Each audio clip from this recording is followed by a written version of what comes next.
morning. Welcome aboard Shell 72. To get to this point, number one was, actually it's I call it like a trifecta of passions. One, a passion for flying. That started at a very young age, all right? When my mother took me to Spain in a plane pretty close to this one, a long, long time ago, when I fell in love with aviation.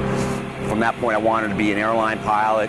I wanted to be a military pilot. I wanted to do whatever it took to get up in the air. I went through the military for my Air Force training and fell in love with military flying. I've had the opportunity to do that and civilian flying at the same time, back and forth. So it's been a very rewarding career, very busy career. And overshadowing the whole thing is a love for this country. It's very simple. And you combine those three things, and here I am. For me, it is unique in that I've been in the Air Force off and on for 32 years. I'm a return to active duty guy.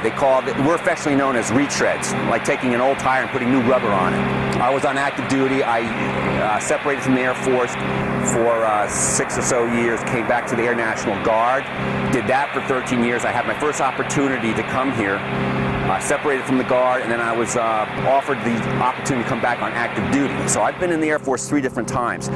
What's unique for me is that my first combat sortie didn't start until I was well into my career, about 10 years ago, in 2004. And I just had my 100th in 2013. 100 combat sorties after a 11 or 12-year campaign isn't totally unusual. What's special about it is most tanker flights these days don't use the navigator. Today I requested to have Lieutenant Colonel Gene Croft come with us, who is a navigator, and having a 4-person crew is the way I started out in tankers, and this is the way I like to end up my last combat sortie with a navigator. Come full circle.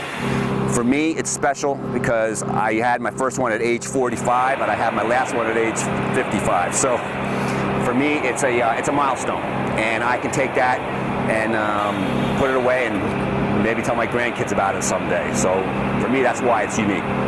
It's not that it gets easy, it just gets to a point where you can expect certain circumstances to arise that you can handle without having to get too worked up over. And it also, when you have a crew like what we have, and you're working efficiently, like a well-oiled machine, it's like a walk in the park.